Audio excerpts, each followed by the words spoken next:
Hey gorgeous, it's Denise here from luckybitch.com, and I've got a bit of a confession to make. Very often I'll eat something like popcorn for lunch. I don't drink enough water and I procrastinate going to the gym because I'm too busy.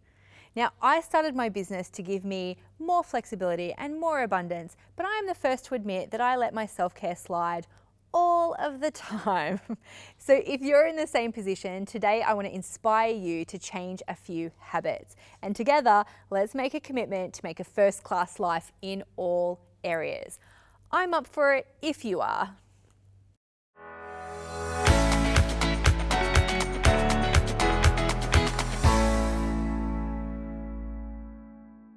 So let me ask you a question. How far do you really go in the name of getting shit done in your business? Because as an entrepreneur, you've probably done some pretty insane things in the name of getting the job done. And it makes total sense at the time, but after it, you kind of feel a little bit stressed out about meeting those deadlines or just making stuff happen. Now, Richard Branson was one of the people who said entrepreneurs work 100 hours a week so they don't have to work 40 hours a week for someone else. But you can't live like that forever. It's just not sustainable. Now, there's nothing wrong with a little bit of hustle when you need to, but that kind of logic is exactly why you might find yourself doing things like eating dinner over the sink, or maybe in the car like I do, pulling all-nighters and sacrificing sleep. Maybe you only get dressed if you have a webinar, and then maybe you just wear something nice on the top and PJs on the bottom. Maybe you go to conferences all around the world, but all you do is kind of arrive, go to the conference, and then fly home without seeing anything or doing anything. Now, I have totally done all of these things, by the way. I once ran a beautiful conference in Bali, and you think, hey, that's a great place to get some self-care, but I didn't even take the time to have a massage, not a single one. I went straight from running the retreat to the plane without any downtime. It's not cool for us to treat ourselves like this. Now, self-care isn't just about getting manicures and facials. It's really about giving yourself the time and space to live your life as a well-rounded person and treating yourself as if you would treat your best friend. Because being in business makes it way too easy to ignore our self-care. And if most of us are honest, we admit we probably weren't that great at it even before I started our businesses. Because let's face it, society and culture really doesn't encourage us to take real care of ourselves and let ourselves experience everyday luxury. And maybe when you're an employee, you had some built-in boundaries. You probably got a lunch break. You had to take holidays every now and again. But when you work for yourself, you can be really rubbish at it. And I'm sure when you were in a job, a boss would notice if you didn't shower for days at a time or leave the house. But when you work for yourself, nobody else is responsible for your boundaries, and it makes it so much harder to stop yourself working 24/7 because, let's face it, there's a lot to do and you love it, right? So maybe you think, well, it's business time now, I'll look after myself when I become successful. But trust me, I still struggle with this stuff, even though I don't have to work as hard now as when I started my business. Now, self-care, it's really a mindset problem rather than a logistical one. And the most common self-care mistakes that I see female entrepreneurs make are really kind of big ones, right? So if you watch TV, you might think that self-care is just about, what shampoo you wear, what air freshener you buy, all that kind of stuff. But the truth is, self-care is about looking after yourself at a really deep level in a number of areas. I want to share with you some of the most fundamental self-care mistakes that I really see female business owners making, including myself. Okay, things like skipping meals, eating junk food, relying on caffeine to help you get through the day, going short on sleep, working late into the night, or maybe getting up way too early because you don't have boundaries around your client stuff. Maybe you ignore your body's need to pee because you just think, oh, just 5 more minutes and I have to finish that. Maybe around the emotional self-care, you discount your inner alarm bells and you take on clients that you really should not work with. Maybe you regularly stand up your friends and family to meet business deadlines, which is not cool either. Have you kind of given up some of your hobbies or your other non-work interests because you feel like you just don't have the time to do it? I know, I used to go to tap dancing classes all the time, and sometimes now I feel like I don't have time for it.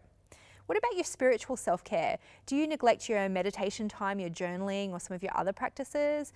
Are you taking time out to connect with spirit or source? Or do you feel like you have to do everything yourself and you're refusing to let the universe help you? Here's the key takeaway that I want you to hear. You are one resource that your business truly can't do without. And you're a finite resource. If anything else in your business breaks down, you can find a way forward or you can outsource stuff. But if you drive yourself to the point of adrenal fatigue or, just beyond that point, you can't do your best work and it's a lot harder to bounce back. I have met a lot of entrepreneurs who've really almost had to abandon their business because the universe practically forced them to rest with a major health problem or an accident or something horrible, and we don't want that to happen to you. So don't defer your self-care until you become successful, because it's the quickest route I know to burnout.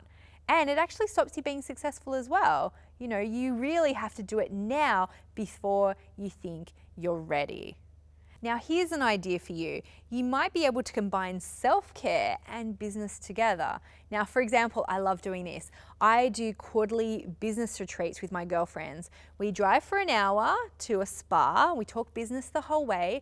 Then we have massages separately, and then we come together and get our manis and pedis together. Then we go have a nice lunch, and then we drive home. And we can combine self-care and business. So here are some more ideas for you to try out. Try some days where you don't work. So for example, I took Mondays off client work, then I took Fridays off. And then I could just have 3 days a week where I could batch my coaching sessions. And then I left those other days for creativity or maybe a sneaky movie date with some of my other entrepreneurial friends. So basically just get your working hours set. You don't have to work every single hour that you can. It's okay for you to have set business hours. Plus, if you do things like working really late at your computer, it can have a really knock-on effect to your sleep. So clock off and stay off.